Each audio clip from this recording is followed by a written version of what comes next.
Hello and नमस्ते everyone. सो कल हमने बिज़नेस एनवायरनमेंट यूनिट से स्टार्ट किया था। कुछ टॉपिक्स हमने कर लिए थे, जैसे कि हमने टाइप्स ऑफ एनवायरनमेंट किया था। मैं दोबारा से आपको दिखा देती हूँ।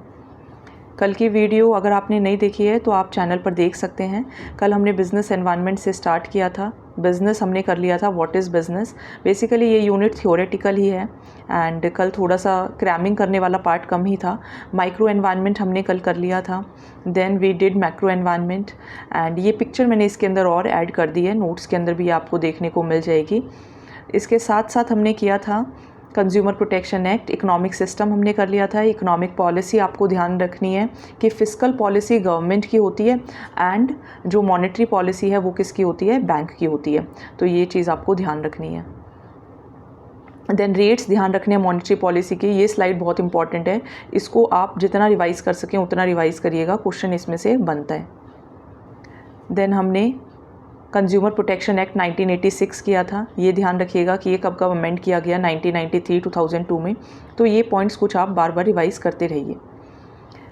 Now today we will start from FERA and FEMA. Syllabus के अंदर आपको फेमा ही देखने को मिलेगा, लेकिन मैंने इसके अंदर फेरा भी डाल दिया है। इससे आपको थोड़ा सा समझ आसानी से आ जाएगा। डिफरेंस है बिटवीन फेरा एंड फेमा। फेरा जो था वो 1973 का है, फेमा 1999 का है।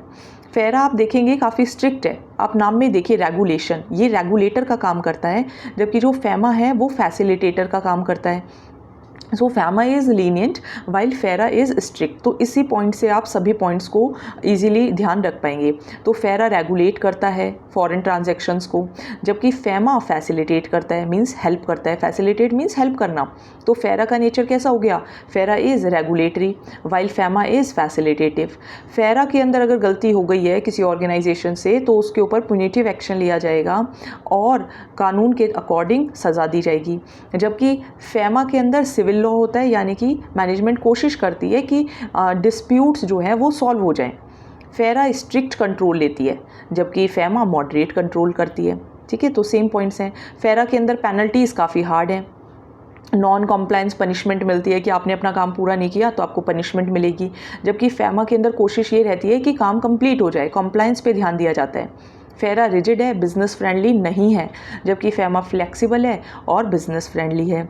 ये ईडी के अंदर आता है, मिनिस्ट्री ऑफ फाइनेंस के, और ये आरबीआई के अंदर आता है विद इन्फोर्समेंट। आरबीआई के अंदर आता है लेकिन ईडी भी इसके अंदर हेल्प करता है। ठीक है, तो ये पॉइंट्स आपको ध्यान रखने हैं। फेरा सभी, चाहे कोई भी फॉरेन एक्सचेंज ट्रांजैक्शंस आप कीजिए, सभी के अंदर आपको हेल्प करेगा।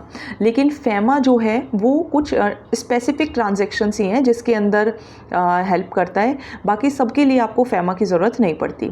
फेरा सभी ट्रांजैक्शंस के लिए नहीं इंपॉर्टेंट है, मींस कैपिटल अकाउंट ट्रांजैक्शंस अगर हैं तो उसके खिलाफ काफ़ी स्ट्रिक्ट एक्शंस लिया जाता है, जबकि फेमा लिबरलाइज्ड अप्रोच है। फेरा के अंदर क्रिमिनल ऑफेंसेस हैं, क्रिमिनल प्रोसीजर्स के साथ डील किया जाएगा, जबकि फेमा के अंदर सिविल ऑफेंसेस के साथ डील किया जाता है। अगेन फेरा के अंदर स्ट्रिक्ट है, फेमा इज सिंप्लीफाइड। फेरा सभी ट्रांजैक्शंस को कवर करता है। ये डिस्टिंक्शन रखता है कि करंट अकाउंट ट्रांजैक्शंस क्या हैं और कैपिटल अकाउंट ट्रांजैक्शंस क्या हैं। Capital account is related to nature, means जैसे कि आपका कैश का इंट्रोडक्शन हो गया स्टार्टिंग में, मेन जो कैपिटल है, जबकि करंट जो है वो जो डे टू डे नेचर की एक्टिविटीज़ होती हैं। इसको और डिटेल में हम बिजनेस इकोनॉमिक्स में भी पढ़ेंगे एंड साथ में अकाउंट्स में भी पढ़ेंगे। फेरा, अगर कोई बिज़नेस इकोनॉमिक कंडीशन चेंज हो रही है तो फेरा अपने आप को इतना इजीली अडेप्ट नहीं कर पाता, जबकि फेमा अपने आप को इजीली अमेंड कर पाता है। तो बेसिकली क्या है, कंक्लूजन ये है कि फेमा इज़ स्मूथर एंड ये थोड़ा सा हमें ऐसा एनवायरनमेंट प्रोवाइड करता है सिटीजन्स को कि आप इजीली फॉरेन एक्सचेंज मार्केट में वर्क कर सकते हो, यू कैन ईजीली वर्क। जबकि जो फेमा है एंड वो फेमा इज़ फैसिलिटेटर, जबकि जो फेरा है वो रेगुलेटर है। देन आपके टॉपिक में है, आपका जो आप सिलेबस देखेंगे उसके टॉपिक में है कॉर्पोरेट सोशल रिस्पॉन्सिबिलिटी। तो कॉर्पोरेट सोशल रिस्पॉन्सिबिलिटी का मतलब होता है कि कोई भी ऑर्गेनाइजेशन है तो उसका समाज के प्रति कुछ दायित्व बनता है, कुछ रिस्पॉन्सिबिलिटी बनती है।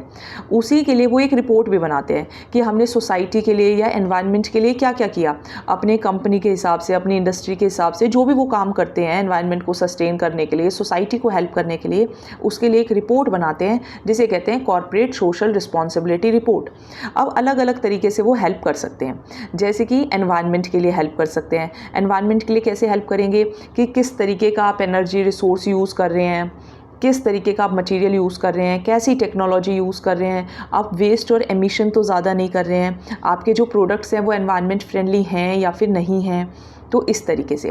देन है कम्युनिटी इन्वेस्टमेंट। कम्युनिटी इन्वेस्टमेंट का मतलब कि क्या आप वहाँ पे चैरिटी के प्रति कुछ पैसा डोनेट कर रहे हैं, वहाँ अगर कोई प्रोजेक्ट चल रहा है तो क्या आप उसके अंदर इंगेज्ड हैं, कोई वहाँ का इवेंट चल रहा है, कोई एक्टिविटी चल रहा है तो आप उसको स्पॉन्सर कर सकते हैं। आप सिर्फ कैश में ही नहीं, इन काइंड सपोर्ट भी प्रोवाइड कर सकते हैं।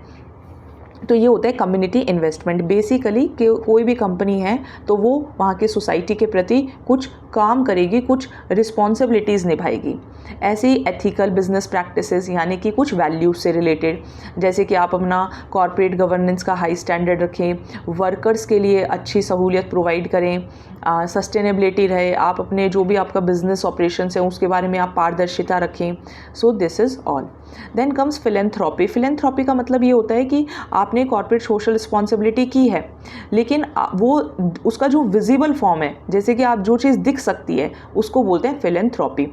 मीन्स वो फर्म्स जैसे जो मनी डोनेट कर रही हैं, रिसोर्सेज डोनेट कर रही हैं, वहाँ के एम्प्लॉयज़ वहाँ के लोगों के लिए हेल्प कर रहे हैं, सोशल कॉसेज में हेल्प कर रहे हैं, वॉलंटियरिंग कर रहे हैं। So that is a visible form, उसको कहते हैं हम फिलेंथ्रॉपी। क्या ध्यान रखना है, हमें इंक्लूजन करना है। इंक्लूजन मतलब अलग अलग बैकग्राउंड से सभी लोगों को लेना है, ताकि आपका जो वर्कर का जो पार्टिसिपेशन हो उसके अंदर आपको एक वाइडर लेवल पर टैलेंट देखने को मिले, आपको अलग अलग बैकग्राउंड से वर्कर का पार्टिसिपेशन देखने को मिले, ताकि सभी, कोई भी कास्ट हो, चाहे मेल हो फीमेल हो, आपको सभी को इंक्लूड करके कोशिश करनी है। सो this is diversity and inclusion. अब इसका फ़ायदा क्या होगा, बहुत अच्छे अच्छे पॉइंट्स। अगर HPSC है तो आपका एक पेपर सब्जेक्टिव होगा, उसके अंदर तो ये आपको लिखना होगा। और जो अगर आपका नेट के लिए तैयारी कर रहे हैं आप, तो बड़े इजी पॉइंट्स हैं। जो भी अच्छी अच्छी चीज़ें हैं वो इसके बेनिफिट्स हैं। जैसे कोई भी कंपनी होगी तो उसकी रेपुटेशन अच्छी होगी, उसकी ब्रांड इमेज इंप्रूव होगी, वर्कर्स वहाँ के मोटिवेटेड रहेंगे, कैपिटल बढ़ेगी, इन्वेस्टर्स जो होंगे वो आएंगे, रिस्क को आप अच्छे से मैनेज कर सकते हैं, आप अपने रिसोर्सेज को अच्छे से यूज़ कर सकते हैं, आप नए नए इनोवेशंस कर सकते हैं, नए नए प्रोडक्ट्स चला सकते हैं, कॉम्पिटिटर से आपको फ़ायदा मिलेगा, आपके रिलेशनशिप्स अच्छे बनेंगे, आप अच्छे अच्छे टैलेंट को रिक्रूट कर पाएंगे। सो बड़े बेसिक पॉइंट्स हैं, इसके अंदर कुछ समझाने लायक नहीं है, ईजी हैं ये पॉइंट्स। नेक्स्ट मंथ जिनका एग्ज़ाम है तो उनको ही ध्यान में रख के वीडियोस बनाई जा रही हैं ताकि क्विक रिवीजन हो सके।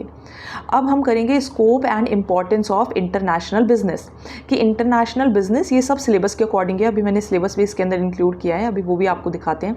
International means simple that the trade which is going to be happen between more than 2 countries और बिटवीन 2 कंट्रीज़, यानी कि आप बॉर्डर को क्रॉस करने वाले हैं। ठीक है, गवर्नमेंट कंपनीज जो हैं वो आपस में बिजनेस ट्रांजैक्शंस करने वाली हैं, दैट इज़ इंटरनेशनल बिजनेस।